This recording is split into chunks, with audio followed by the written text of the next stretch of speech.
Terima kasih Coach Sintayong. Lalu bagaimana dengan Patty Crawford? Mari kita bahas. Let's go! Back again with me in my channel Dave Revli. Dan kembali lagi di Liga Mono pastinya. Oke, langsung aja. Seperti yang kita tahu, publik Indonesia lagi rame banget ya sejak hari Senin kemarin. Dan gue baru bikin videonya hari ini karena gue kalau bikin video itu pagi, jadi infonya baru ada siang, jadi ya udah gue membuat video di hari Rabu aja sesuai dengan jadwal gue tayang biasanya gitu.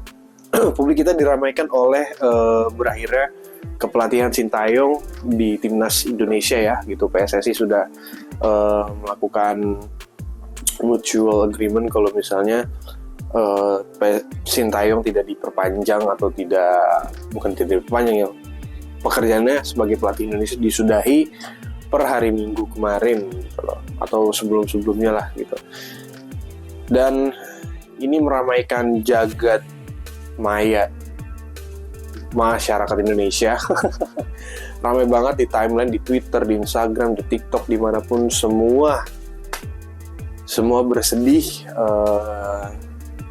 akan kepergian Sintayong. Tapi ya mungkin di sini gua mau menunjukkan ya bagaimana fenomena ini, bagaimana peristiwa pemecatan Sintayong ini dari apa yang gue lihat dan apa yang gue analisa lah gitu, berdasarkan apa yang sudah gue ikutin, berdasarkan apa yang sudah gue lihat, berdasarkan apa yang sudah gue asumsikan bahwa Sintayong ini dipecat dengan dua alasan, yaitu masalah komunikasi dan juga masalah taktikal. Oke, gue mungkin pengen berangkat dari masalah komunikasi dulu ya. Ini dua masalah utama.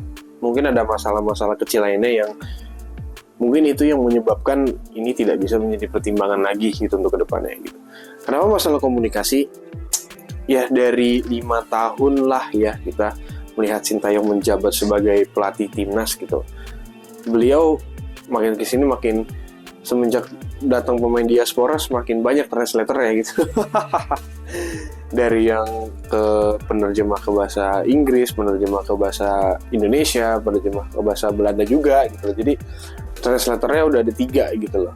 Dan itu membuat komunikasi antara pelatih dan juga pemain mungkin slightly kurang optimal gitu loh. Jadi ya mungkin yang harusnya lo efektif untuk melakukan diskusi selama 30 jam dengan ngebahas poin 1 sampai 10, mungkin dengan 30 menit lo hanya bisa ngebahas 1 sampai 4 atau 1 sampai 6 doang gitu lah, karena masalah komunikasi ini gitu. Dan Sintayong selama 5 tahun itu tidak ada keinginan untuk belajar bahasa lagi ya budaya orang timur di umur sekian, udah merasa nyaman dengan apa yang dia udah miliki ya, mungkin faktor itu.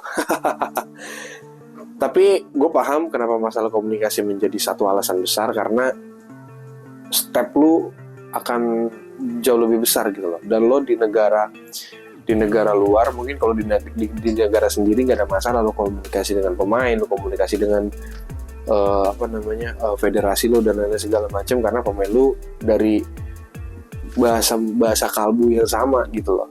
Cuman ini di Indonesia mencoba untuk menggait pemain-pemain yang yang memiliki keturunan, which is itu pemain-pemain yang bermain di Eropa gitu, dari Belanda, mostly dari Belanda lah, emang dari Belanda semua gitu, dan berbahasa Belanda dan berbahasa Inggris gitu.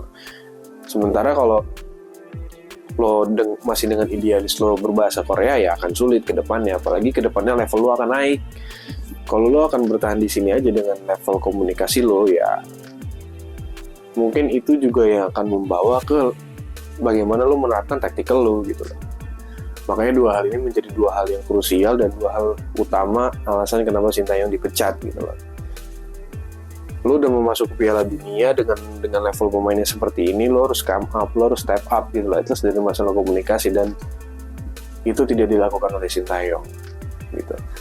Yang kedua, masalah taktikal, poor recent tactical. Itu yang gue baca di beberapa media di luar sana yang meliput juga tentang pemecatan Sintayong ini, yaitu poor tactical, reason poor tactical, yaitu, dan ini sudah gue bilang ya di komunitas pandit Indonesia, di video gue tentang Sintayong sebelumnya gitu, bahwa ya kayaknya ada yang janggal nih dari sejak Indonesia melawan Cina.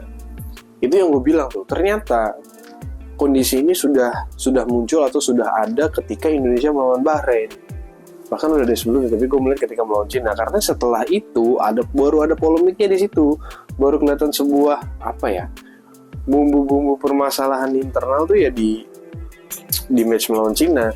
Makanya kenapa gue bilang di video waktu itu ya kayaknya ada sesuatu nih, dan PSSI ingin melakukan sebuah agenda, dan ya gue nggak tahu ya, mungkin ada benarnya juga agenda PSSI dilakukan di AFF kemarin gitu.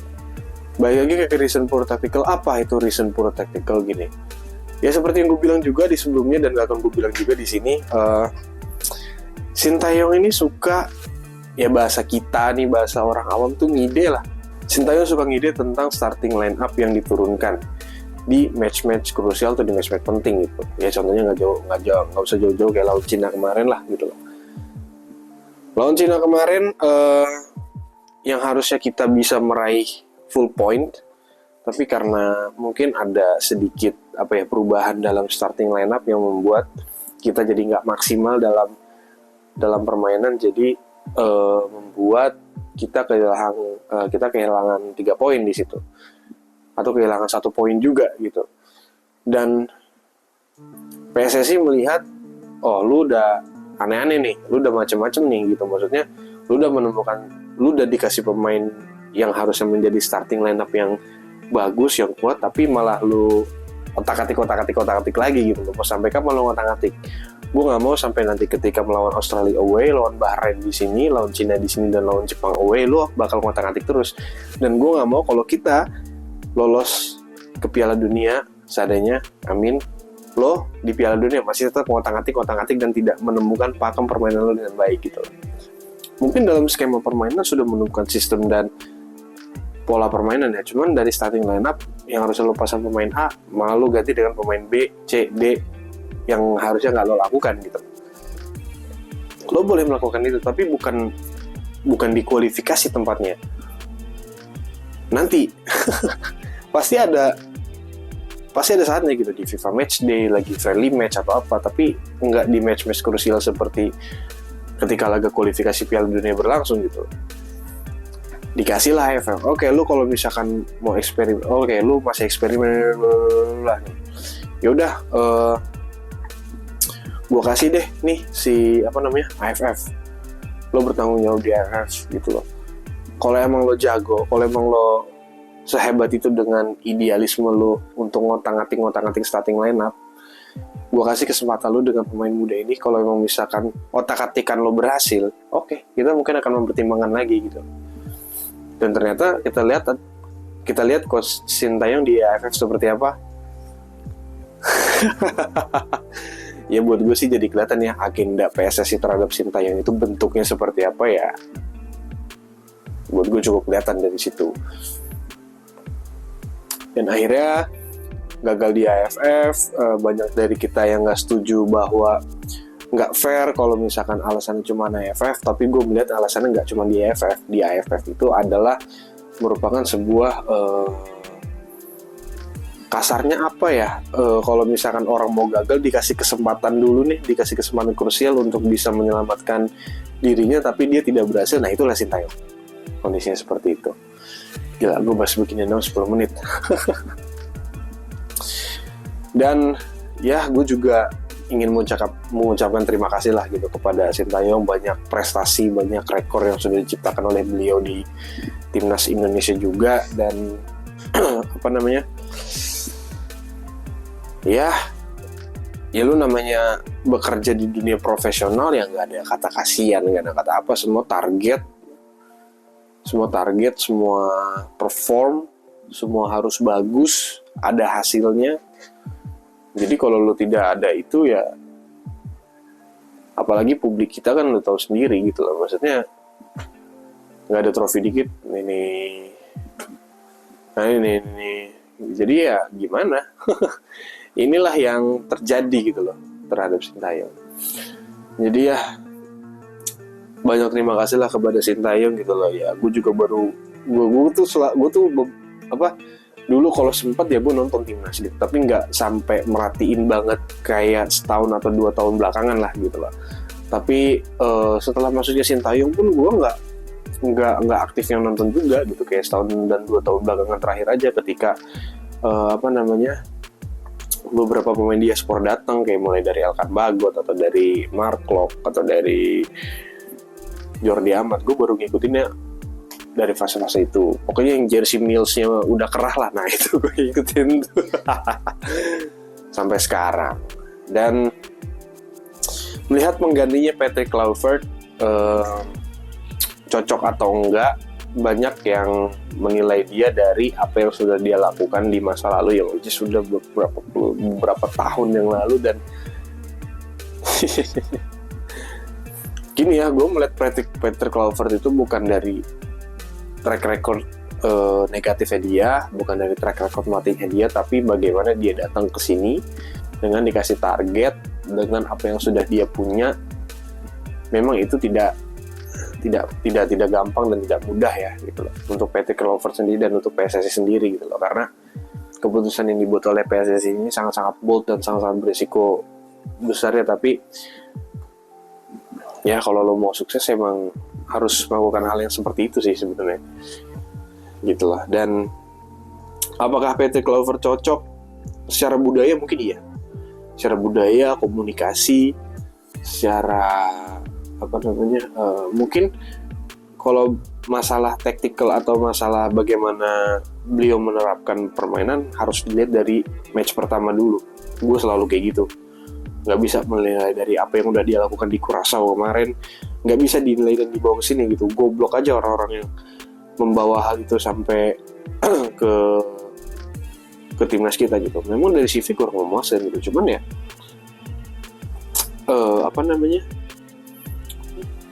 ya masa iya dia dengan ya memang sih dari CV-nya tidak punya jam internasional yang cukup tinggi di level yang tinggi juga gitu. Tapi ya gue sih karena ini keputusan dari PSSI dengan segala macam dan berbagai macam pertimbangannya, gue harus dukung gitu loh. Dan gue rasa kita semua harus mendukung ini gitu guys.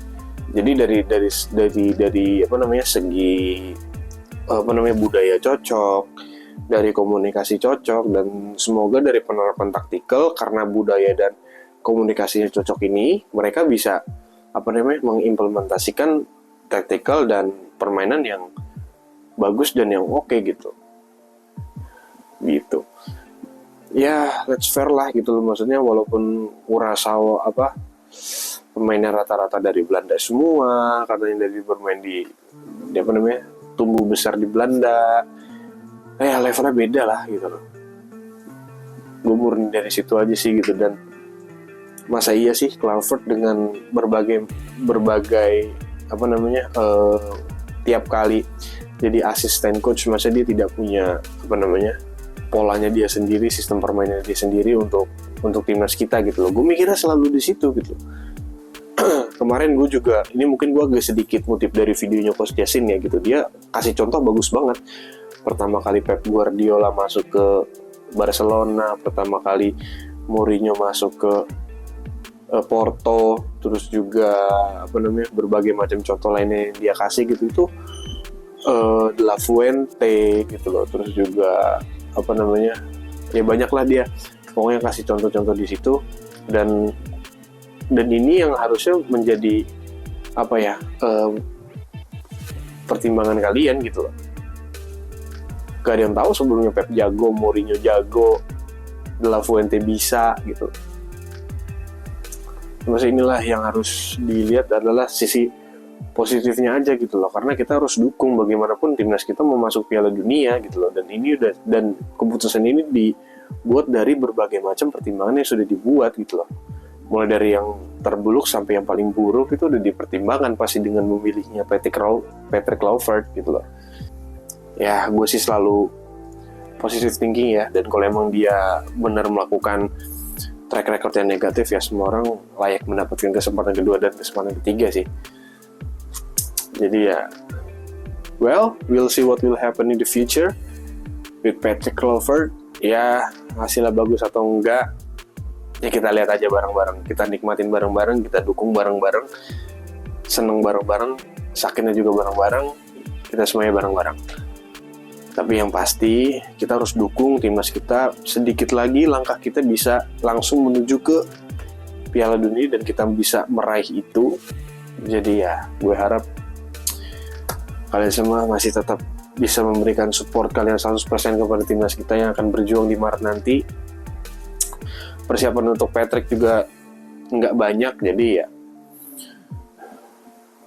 wish us luck for the next match in World Cup qualifier. So ya cukup sekian untuk video kali ini, gue mau berangkat kerja. Mungkin hari Jumat akan ada video, we'll see. And kalau gitu sampai jumpa di video selanjutnya. Bye bye guys.